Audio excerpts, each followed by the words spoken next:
মার্কিন দূতাবাসে চায়ের দাওয়াতে মির্জা ফখরুল। পুকুর সাঁতরে বোরকা পরে পালিয়েছে আখাউড়া মেয়র। জানাবো বিবিসির প্রতিবেদন ভারতকে একদিন আগে জানানো হয়েছিল শেখ হাসিনার সময় শেষ। এবং সর্বশেষ জানাবো অন্তর্বর্তীকালীন সরকারের উপদেষ্টাদের জন্য প্রস্তুত হচ্ছে ২০ বাংলো। শুনছিলেন সংবাদ শিরোনাম, এবারে বিস্তারিত। মার্কিন দূতাবাসের চায়ের দাওয়াতে মির্জা ফখরুল। মার্কিন যুক্তরাষ্ট্রের দূতাবাসে চায়ের দাওয়াতে অংশ নিয়েছেন বিএনপির মহাসচিব মির্জা ফখরুল ইসলাম আলমগীর। বেলা ১১টার দিকে গুলশানের বাসভবন এই দাওয়াতেও অংশ নেন তিনি। এ প্রসঙ্গে জানতে চাইলে বিএনপির মিডিয়া সেলের সদস্য শায়রুল কবির খান বলেন, মার্কিন দূতাবাসের চার্জ দ্য অ্যাফেয়ার্সে হেলেন লাফেব দাওয়াতে অংশ নিয়েছে বিএনপির মহাসচিব মির্জা ফখরুল। বৈঠকে আলোচনার প্রসঙ্গে জানতে চাইলে শায়রুল কবির বলেন, এই বিষয়ে আমি কিছু জানি না। পুকুর সাঁতরে বোরকা পরে পালিয়েছে আখাউড়া মেয়র। পদত্যাগ করে শেখ হাসিনা দেশ ত্যাগের পর আওয়ামী লীগের নেতাকর্মীদের উপর হামলা ও বাড়িঘর এবং কার্যালয়ে হামলা চলছে। তেমনিভাবে ব্রাহ্মণবাড়িয়া বিভিন্ন এলাকায় ঘটছে এমন ঘটনা। তবে লোকমুখে আলোচনার জন্ম দিয়েছে আখাউড়া পৌরসভার দাপটশালী মেয়র তাকজিল খলিফা কাজলের পালানোর ঘটনা। জানা যায়, গত সোমবার দুপুরে তার বাড়িতে হামলার পর পাশের পুকুরে লাফিয়ে পড়ে সাঁতরে পালান। পুকুরে সাঁতরে তার পালানোর ভিডিও ভাইরাল হয়েছে। অনেকে বলেছেন, পুকুর থেকে উঠে বোরকা পরে তিনি আন্দোলনকারীদের সঙ্গে মিশে পালিয়েছেন। এর আগে মেয়র কাজলের বাড়িতে হামলা চালিয়ে আগুন ধরিয়ে দেয় বিক্ষুব্ধ জনতা। পরে বাড়ির সবকিছু লুট হয়। তাকজিল খলিফা কাজল আখাউড়া পৌরসভা মেয়রের পাশাপাশি উপজেলা আওয়ামী লীগের সাধারণ সম্পাদক ছিলেন। তাছাড়া আওয়ামী লীগ সরকারের আইনমন্ত্রী আনিসুল হকের খুব ঘনিষ্ঠ ছিলেন। প্রসঙ্গত, মেয়র পালিয়ে যাওয়ার পর প্যানেল মেয়র হিসেবে দায়িত্ব পালন করছেন কাউন্সিলর বাবুল মিয়া। বিবিসির প্রতিবেদন ভারতকে একদিন আগে জানানো হয়েছিল শেখ হাসিনার সময় শেষ। বাংলাদেশে অস্থিরতা কমাতে গত রোববার শেখ হাসিনার সংকট মোকাবেলায় নিরাপত্তা বাহিনীর ঊর্ধ্বতন কর্মকর্তাদের বৈঠক ডেকেছিলেন। তখনও তিনি প্রধানমন্ত্রী হিসেবে তার সময় ফুরানোর বিষয়টি মানতে নারাজ ছিলেন বলে মনে হচ্ছে। কয়েক ঘন্টার মধ্যে শেখ হাসিনা যে জনস্রোতে ভেসে যাবেন, প্রকৃতপক্ষে খুব কম লোকই তার এই বিদায় সম্পর্কে অনুমান করতে পেরেছিলেন। শেষ পর্যন্ত শীর্ষ নিরাপত্তা কর্মকর্তাদের কথা না শুনলেও পরিবারের ঘনিষ্ঠজনদের পরামর্শে তিনি পালিয়ে যেতে রাজি হয়েছিলেন। তার ছেলে বিবিসিকে এমন কথা বলেছেন, শেখ হাসিনা ঠিক সময় মনস্থির করেছিলেন। তার পালানোর কয়েক ঘন্টার মধ্যে জনতা তার বাসভবনে প্রবেশ করেছিল। সকালে জাতীয় নিরাপত্তা কমিটির বৈঠক ডাকা হয়েছিল। বৈঠকে তিনি তিন বাহিনীর প্রধান, ঊর্ধ্বতন নিরাপত্তা ও পুলিশ কর্মকর্তারা অংশ নিয়েছিলেন। বৈঠকে পরিবেশ ছিল গম্ভীর। দেশ জুড়ে সরকার বিরোধী বিক্ষোভের কারণে প্রধানমন্ত্রীর ওপর কয়েক সপ্তাহ ধরেই চাপ বাড়ছিল।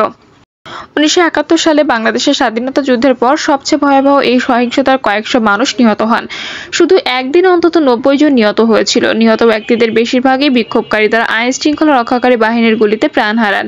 তবে জনতার হাতে পুলিশ সদস্য নিহত হয়েছেন। কর্মকর্তাদের কাছ থেকে বিবিসি বাংলা জানতে পেরেছে, শেখ হাসিনা দুটি বিকল্প খোলা রাখতে চেয়েছিলেন। যখন তার দেশ ছাড়ার প্রস্তুতি চলছিল, তখনও তিনি শেষ মুহূর্ত পর্যন্ত বল প্রয়োগ করে ক্ষমতায় থাকতে চেয়েছিলেন। কিন্তু শীর্ষ সামরিক কর্মকর্তারা শেখ হাসিনার কথায় রাজি হননি। দেশের বিভিন্ন স্থানে মাঠ পর্যায়ে সেনা ও সেনা কর্মকর্তাদের সঙ্গে মিশে গিয়েছিল সাধারণ মানুষ ও আন্দোলনকারীরা। পরিস্থিতি পর্যালোচনা করার পর জ্যেষ্ঠ সামরিক কর্মকর্তা বুঝতে পেরেছিল পরিস্থিতি নিয়ন্ত্রণের বাইরে চলে গেছে। একাধিক সূত্র বিবিসিকে জানিয়েছে, আলাদাভাবে বৈঠকে সামরিক ঊর্ধ্বতন কর্মকর্তারা প্রধানমন্ত্রীকে বলেছিলেন, সেনারা বেসামরিক লোকজনের উপর গুলি চালাবেন না, তবে তারা পুলিশকে নিরাপত্তা সহায়তা দিতে পারবেন। পুলিশের ঊর্ধ্বতন কর্মকর্তারা অভিযোগ করেছেন, তাদের গোলাবারুদ ফুরিয়ে যাচ্ছে, যদিও এ বিষয়ে পরে প্রকাশ পায়। অবসরপ্রাপ্ত brigadier general M Sakhawat Hossain বলেন, পুলিশ ক্লান্ত ছিল। আমরা শুনেছি যে তাদের কাছে পর্যাপ্ত গোলাবারুদ ছিল না। তবে শেখ হাসিনা তা শোনেননি, আর তখন কেউই সামনে বসে তার সঙ্গে দ্বিমত পোষণ করতে রাজি ছিলেন না। বৈঠকের পর শেখ হাসিনা পরিস্থিতি উপেক্ষা করে তার বার্তা দেন। তিনি বিক্ষোভকারীদের সন্ত্রাসী বলে অভিহিত করেন। তিনি অগ্নিসংযোগকারীদের প্রতিরোধের জন্য জনগণের প্রতি আহ্বান জানান। নিরাপত্তা বাহিনী আশঙ্কা করেছিল তাদের হাত ধরে শিগগিরই দেশে গৃহযুদ্ধের দিকে এগিয়ে যাওয়ার মতো পরিস্থিতি আসতে পারে। সহিংসতার ছবি সামাজিক যোগাযোগ মাধ্যমে ছড়িয়ে পড়েছিল, কারণ মৃতের সংখ্যা ক্রমাগত বাড়ছিল। পুলিশ ও ক্ষমতাসীন আওয়ামী লীগের যুব শাখার সদস্যদের গুলিতে আহত তরুণদের ছবি আরও ক্ষোভের জন্ম দিচ্ছিল। সংঘর্ষের ভয়াবহতা স্পষ্ট হয়ে উঠলে বৈষম্য বিরোধী আন্দোলনের নেতারা ঢাকামুখী গণমিছিলের কর্মসূচি একদিন এগিয়ে আনার ঘোষণা দেন।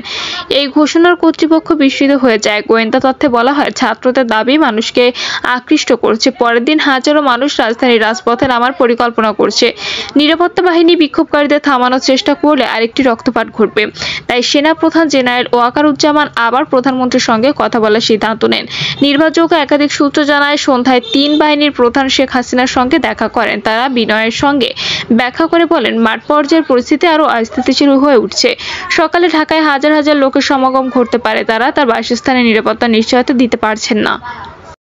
শেখ হাসিনা 3 বাহিনীর প্রধানের পরামর্শ গ্রহণ করেনি। তবে ঢাকার সাংবাদিকেরা বললেন, তারা বুঝতে পারছিলেন ইতোমধ্যে ক্ষমতার পথ পরিবর্তন হচ্ছে। রাত নাগাদ অনেক জায়গায় পুলিশের উপস্থিতি ছিল না, অসংখ্য নিরাপত্তা ব্যারিকেড ছিল খালি। অবসরপ্রাপ্ত brigadier general M Sakhawat Hossain বলেন, তিনি অনড় ছিলেন। পদত্যাগ বা দেশ ছাড়ার ব্যাপারে তিনি রাজি ছিলেন না। 3 বাহিনীর প্রধান তার কাছে গিয়েছিলেন। তারা তাকে মাঠ পর্যায়ে কি ঘটছে সে সম্পর্কে বোঝানোর চেষ্টা করছিলেন। এম সাখাওয়াত হোসেন বলেন, তারা বলেছিলেন সৈনিকদের পক্ষে জনতার উপর গুলি চালানো কঠিন হবে।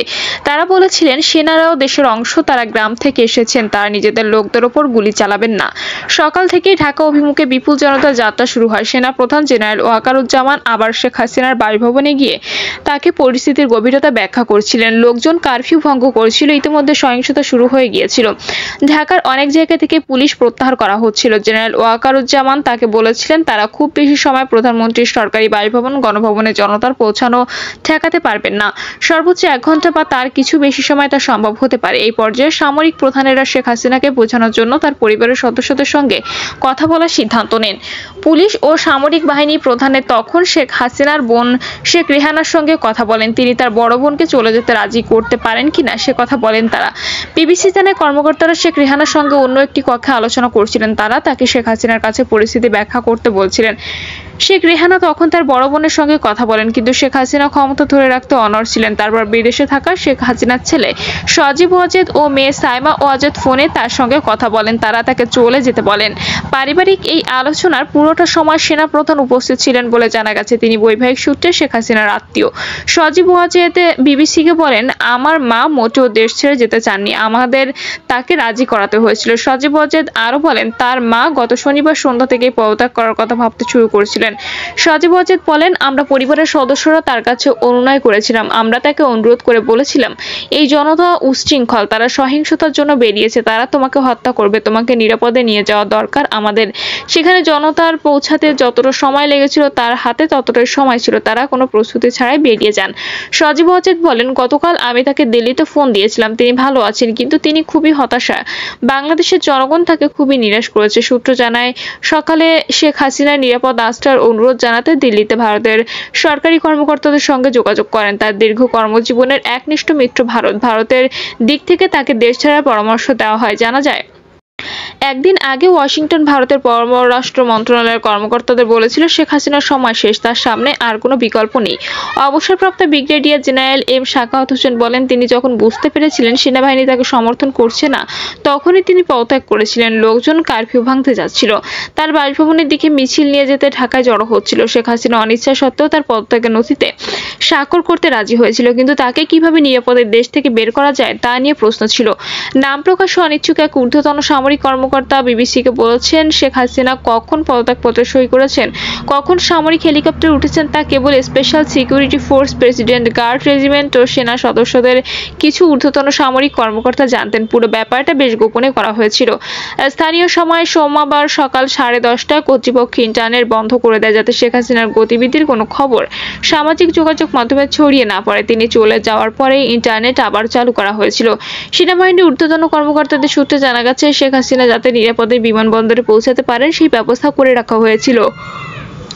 তার বহরে হামলা হতে পারে এমন উদ্বেগ ছিল, তাই পুরো যাত্রাপথটি ফাঁকা করা হয়েছিল। তার প্রস্থানের স্থান সুরক্ষিত করা হয়েছিল, কিন্তু শেষ পর্যন্ত তাকে সড়কপথে নিয়ে যাওয়া নিরাপদ ছিল না, তাই সড়ক পথের পরিবর্তে একটি হেলিকপ্টার ব্যবহার করা হয়েছিল। সজীব অজিত বলেন, তার ধারণা তারা ভারতের পূর্বাঞ্চলীয় রাজ্য ত্রিপুরার রাজধানী আগরতলায় গিয়েছিলেন, সেখান থেকে তাদের দিল্লিতে নিয়ে যাওয়া হয়েছিল। কর্মকর্তারা জানিয়েছেন, ভারতের সঙ্গে আগে যোগাযোগ করা হয়েছিল আর এই পথ দিয়ে তারা তাকে ট্রানজিট দিতে সম্মত হয়েছিল। অন্যান্য বিবরণ বলছে, তাকে হেলিকপ্টারে করে ঢাকায় একটি বিমানবন্দরে নেওয়া হয়েছিল, তারপর উড়োজাহাজে করে দিল্লিতে নিয়ে যাওয়া হয়। কর্মকর্তারা জানিয়েছেন, তারা যে পথে যাক না কেন, ভারতের স্থানীয় সময় সোমবার বেলা 1:30 হাসিনা, তার বোন রেহানা ও আওয়ামী লীগের জ্যেষ্ঠ সংসদ সদস্য সালমান এফ রহমানকে হেলিকপ্টার থেকে উড়োজাহাজে স্থানান্তর করা হয়েছিল, যেটি তাতে দিল্লিতে নিয়ে গিয়েছিল। সামাজিক যোগাযোগ মাধ্যমে প্রকাশিত একটি ভিডিওতে দেখা গেছে 4 বা 5টি সুটকেস অপেক্ষমান উড়োজাহাজ বা হেলিকপ্টারে উঠানোর জন্য রাখা হয়েছিল। তিনি যেসব জিনিস রেখে গেছেন তার অনেক কিছু তার বাসভবনে হামলা চালিয়ে নিয়ে যায় জনতা। এমনকি এই হামলার সময় তিনি মাঝ আকাশে ছিলেন। কয়েক ঘন্টা পরে উড়োজাহাজটি দিল্লিতে অবতরণ করে। উড়োজাহাজটির যাত্রীদের গন্তব্য ছিল অস্পষ্ট। ঢাকায় ইন্টারনেট আবার চালু হয়েছিল। শেখ হাসিনা 15 বছরের শাসনের সমাপ্তি উপলক্ষে বাংলাদেশ জুড়ে উদযাপন শুরু হয়েছিল। একজন নারী যাকে সবসময় গণতন্ত্র হিসেবে দেখা হতো, পরে তিনি স্বৈরাচারী হিসেবে অনেকের কাছে নিন্দিত হন।